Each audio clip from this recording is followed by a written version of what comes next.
Facebook and Instagram's parent company Meta has been sued by at least 33 states of the United States of America. The allegations are premised upon a revelation that has been made by a former Meta employee herself. Now, what are these allegations?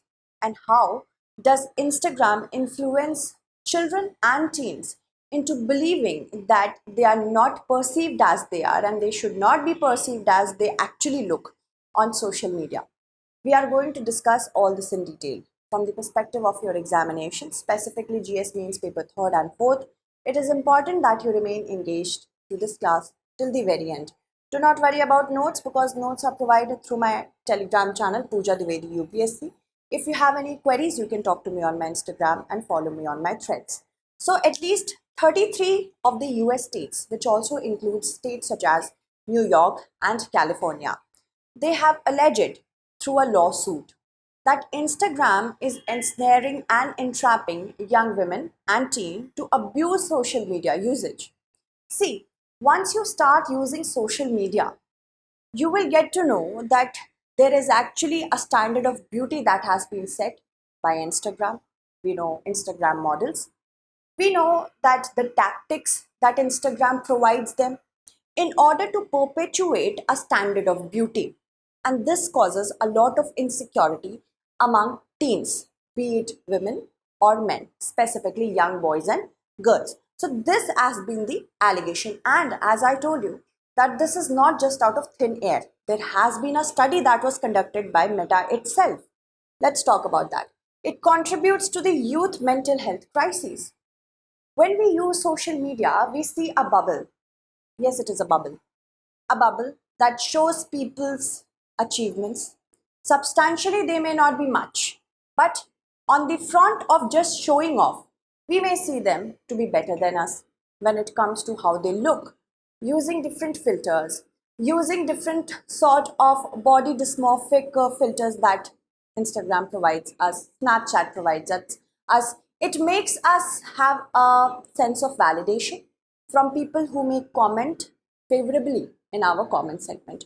So, this is how social media has trained us to be on social media. If you're not actually pertaining to the principles of using filters, you may not be as beautiful as social media asks us to. So, this is what Instagram passively has put in all our heads. Okay, it contributes to youth mental health crisis. But when we see ourselves without those filters, without those kind of modifications that Instagram provides us, we may feel a little lagging behind on that front.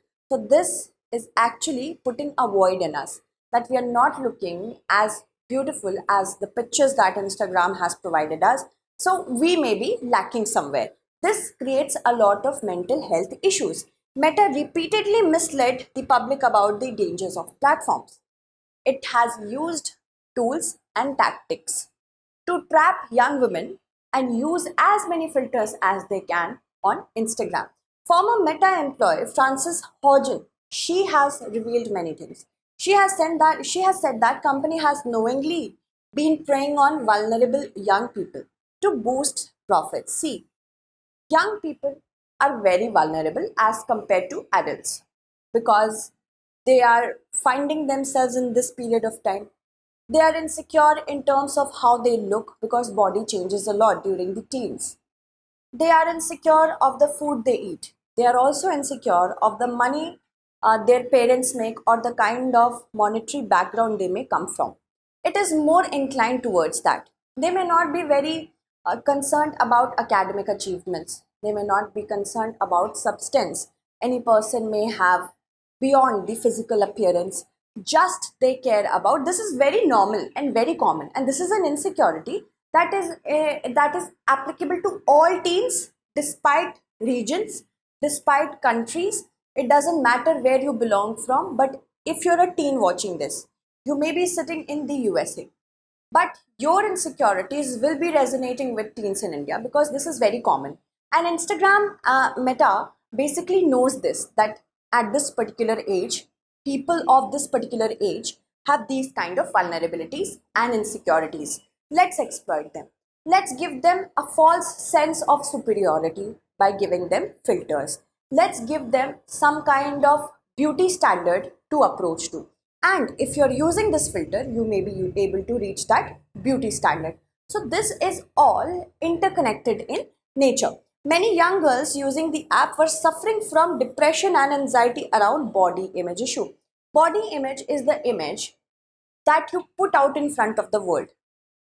As I told you, that Instagram and many apps have given us filters that can make us look thinner or make our body look in a certain way, make our body feel in a certain way to the population who is consuming our profiles. So, body image issues have become a lot. And once you meet them in person, maybe your body doesn't look the same. So, what happens? They reject you, they end up rejecting you, and this creates body image issue. There is no problem with you, there is the problem of perception, and Instagram has been feeding this perception through its filters. Okay, moving on. In 2021, she came out with a set of blockbuster internal documents which showed that 32, this document was basically a survey that was conducted in countries such as the USA and UK, saying 32% of teen girls, when they felt bad about their bodies, Instagram made them feel worse about it. Teens also blame their usage of Instagram for increased rates of anxiety and depression. 13% of British users and 6% of users from the USA connected their desire to kill themselves to their usage of Instagram.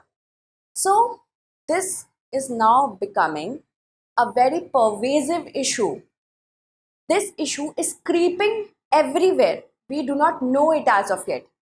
We just see people being consumed by social media platforms, not caring about what others have to say in their immediate surrounding, physical surrounding. We are just becoming virtual beings.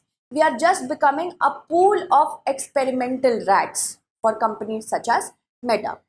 Now, what has the lawsuit alleged? Of course, we have to know what is the constituent of the lawsuit that has been provided by these 33 states to Meta. It says that through its alerts and Instagram filters, Meta is promoting body dysmorphia. Body dysmorphia is you look fine, you look good, you look healthy, but when you see yourself in the mirror, you think that there are many flaws in yourself.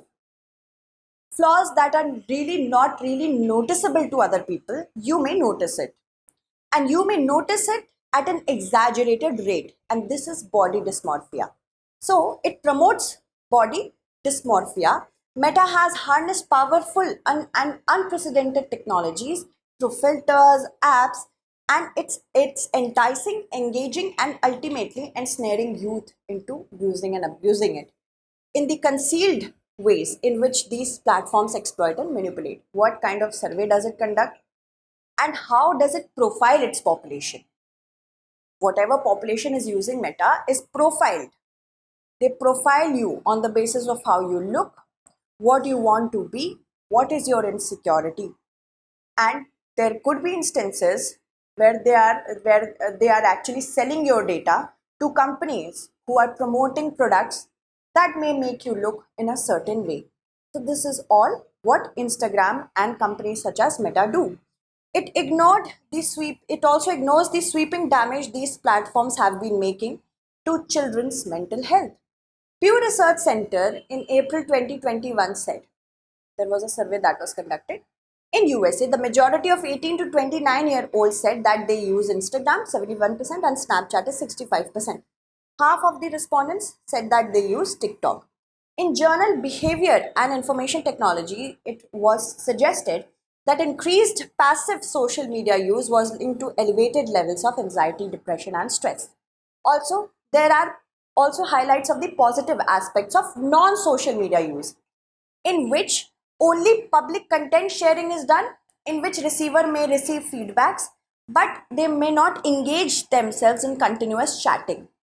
How exhausting it is to fight on social media, and it takes a toll on your mental health. We see a comment from an anonymous someone we may not have even met, we may not even have seen and we shouldn't be caring about them because everybody has access to social media nowadays. So why is everyone's opinion so important to you? This causes mental exhaustion. And who is earning from this mental exhaustion? Tech companies, tech giants such as Meta. You keep on fighting on social medias without really knowing that person, their background, their ideologies. Why would you want to engage yourself in this really futile thing? Right? So, this is what you have to think. This is how you have to think. And public content sharing allows only users to receive feedback such as like and positive comments on their posts. It's not taking a toll on their mental health. Moving on. In India, this has been said by the Union Minister that Meta has to be accountable. It is very powerful in nature. It is very manipulative in nature. It has to be accountable to the population which is using it. Of course, it has to be. And India should also bring out certain laws which are in consonance of the right to be free of any sort of harassment under Article 21. So these are the kind of things that you may have to write in your ethics paper as well and in your GS mains paper 3 as well. Prelims also, a question could be asked. Thank you so much for watching and stay updated.